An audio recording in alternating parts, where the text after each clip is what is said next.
Gracias por mantener la sintonía, señores. Continuamos aquí analizando la semana con Manuel Rojas. Recordarles nuestro canal de YouTube, Analizando la Semana con Manuel Rojas. Vaya a YouTube, dele a seguir, active la campanita de notificaciones y comparta, señores, para que nos ayuden a crecer en esa importantísima plataforma de difusión. Se lo vamos a agradecer.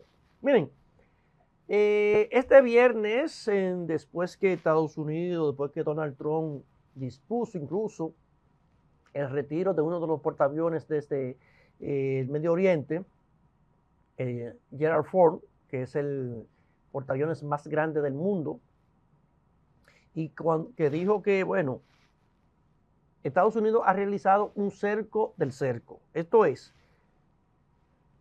Irán cerró el estrecho de Hormuz, impidiendo prácticamente y metiendo muchísimas minas acuáticas para que nadie pueda cruzar, solamente los vehículos, las embarcaciones que ellos guiaban.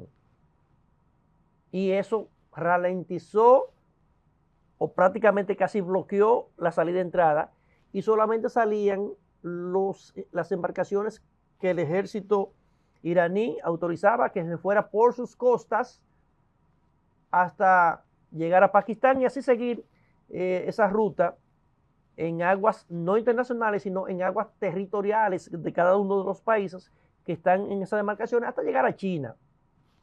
Ahora, ¿qué pasa? Estados Unidos hizo un bloqueo de ese bloqueo, mientras el ejército iraní bloqueó la salida por el estrecho de Hormuz. Estados Unidos puso un bloqueo con su armada ya en el mar Arábigo, y eso produjo el entaponamiento, el embotellamiento de las embarcaciones que estaban dentro del estrecho de Hormuz, en el Golfo Pérsico. Y solamente salen una que otra embarcaciones cuando por ahí pasaba un flujo diario impresionante, muy importante. ¿Qué ha pasado con esto? Que Irán ha podido sacar algunas embarcaciones, pero muy mínimas. El petróleo tiene que seguir extrayéndose porque si se apagan esas maquinarias de extracción, eso produce unos eventos que después extraer el petróleo de nuevo es casi arrancar de cero, porque extraer petróleo no es tan fácil. Esas maquinarias no se pueden apagar, y cuando se apagan por cualquier evento, por cualquier irrupción, cualquier atrofia, eso produce muchísimos retrasos. Y Irán tuvo que tomar la determinación de llenar todos sus depósitos de petróleo y ya están prácticamente al borde, pero con una afección económica que le ha significado el no poder seguir vendiendo el petróleo que traen, que a estos momentos las cifras superan cerca, según algunos especialistas, los 18.000 millones de pesos. Eso ha provocado que más de 1 millón de iraníes han ido a la pobreza extrema de la noche a la mañana. La situación comienza a calar, dificultades económicas, y este viernes, según el medio iraní, Iran Arabic, que es la página oficial del gobierno de Irán, dio a conocer una propuesta que, según ellos, el ministro de Asuntos Exteriores de Irán, Arashi, informó a ministros de Exteriores de varios países en contacto. Es decir, recuérdense que en las mediaciones de Pakistán intervinieron también otros países tratando de mediar en esta situación, y en esa comunicación se habla de las últimas posiciones e iniciativas de Irán en relación en poner fin a la guerra. Nuestras expectativas en esa dirección no son tan altas, por la razón de que en Irán hay una irrupción entre los protagonistas que dirigen el país. El ministro Arashi dice es una cosa, más adelante el presidente del parlamento dice otra, después el presidente dice otra, y después el jefe de la Armada iraní dice otra. Por lo tanto, parece ser que ellos no tienen una coordinación entre las propuestas que se hacen. Pero en esas propuestas que presuntamente se ponen en la mesa, el presidente de Irán dice que el tema nuclear no se va a tocar. Por lo tanto, la perspectiva que tengo yo personalmente es de que ese diálogo iría a ningún lado. ¿Por qué? Porque una de las condiciones sine qua non imprescindibles que ha puesto Donald Trump, la administración Trump, es que Irán no puede tener un arma nuclear.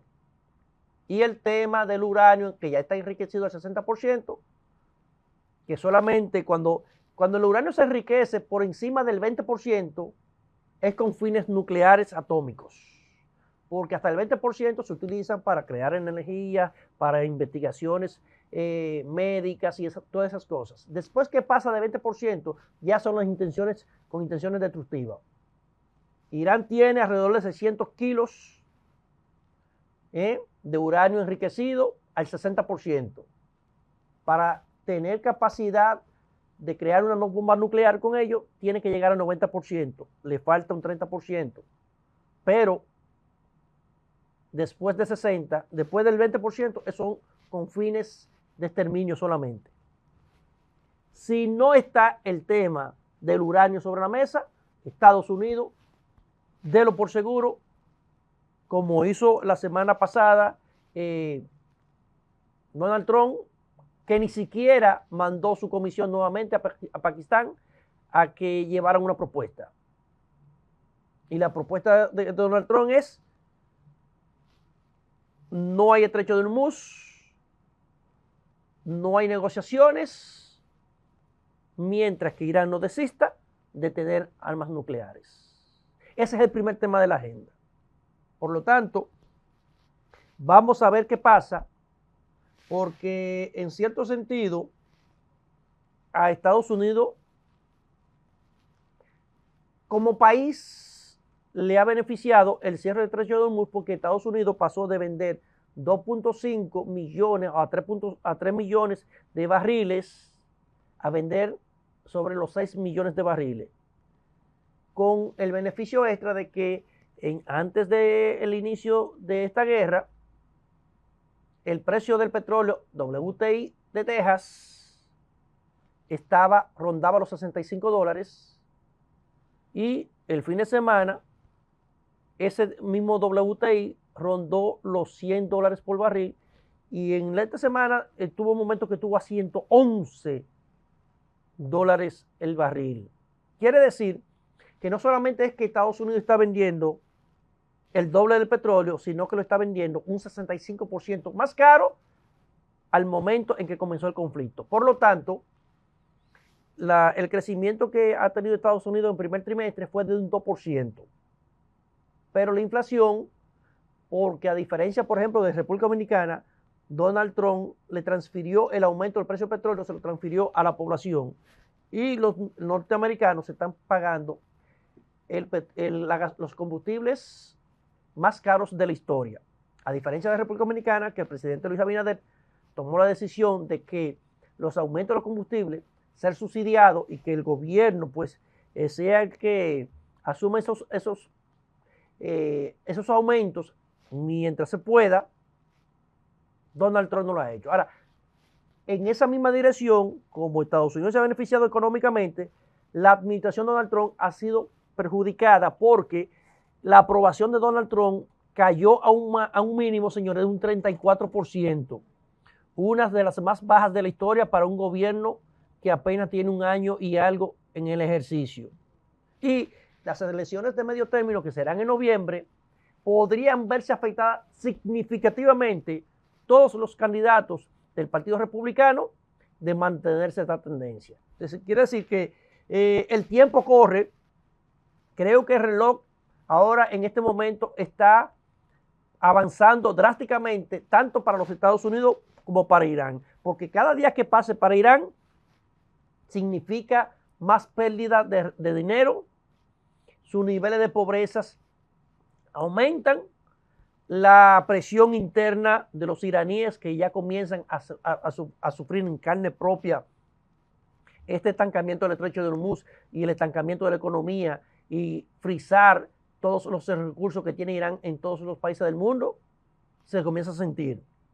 Y a medida que pasan los días, que se aproxima noviembre y los candidatos tienen que salir a venderse, a hacer propaganda, a hacer su campaña, los republicanos podrían verse afectados. Yo creo que en cierto sentido esos dos elementos van a beneficiar de que en algún momento, en cualquier momento, se anuncie un fin a la guerra.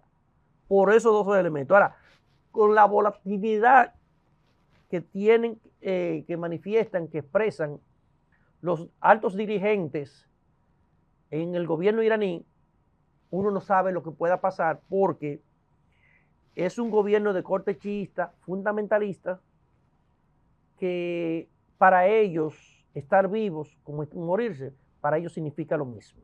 Vamos a ver qué pasa. Nosotros seguimos apostando a la racionalidad de las partes para ver si este conflicto llega a su final. Vamos a dar la pausa y regresamos de inmediato aquí con más, analizando la semana con Manuel Rojas. No le vayan.